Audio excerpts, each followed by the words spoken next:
हिंदूंच्या 500 वर्षाच्या संघर्षाचं फळ म्हणून अयोध्येत प्रभू श्रीरामाच्या मंदिराची निर्मिती आणि स्थापना होती आणि महाराष्ट्रामध्ये येणाऱ्या काळात होणाऱ्या दंगलींची तयारी होती।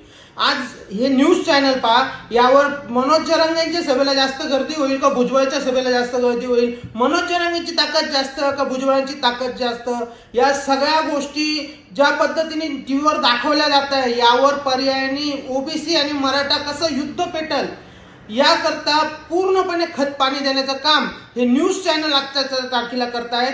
एक समाज, या समाजाचा एक कोणी त्याला प्रवक्ता उचलून आणायचा, त्या समाजाचा एक त्याच्यामध्ये एक मधलं माकड ठेवायचं, धड इकडचं नाही धड तिकडचं नाही, आणि एक सूत्रधाराचं काम फक्त एवढं का सूत्रांना धार लावायची आणि समाजामध्ये आग लावायची, जेणेकरून विषय पेटला पाहिजे, आपल्या न्यूज चॅनलला टीआरपी मिळाली पाहिजे, आपल्या टीव्हीच्या कार्यक्रमात वादिवाद झाला पाहिजे, लोकांचे भांडणं झाले पाहिजे आणि याच्यातून समाजात विष पेरायचं काम न्यूज चॅनल करतायत। यांनी येणाऱ्या काळात महाराष्ट्रामध्ये दंगली घडतील, महाराष्ट्रामध्ये हिंदूंच्या विरोधात जातील आणि हिंदूच हिंदूंचं रक्त पितील, हेच येणाऱ्या काळात होणार आहे। त्यामुळे सर्व हिंदूंनी या गोष्टीचा एकदा विचार करा का कुठे चाललाय आपला महाराष्ट्र आणि काय भविष्य ठेवलंय महाराष्ट्राच्या समोर। जय हिंद, जय शिवराय, जय श्रीराम।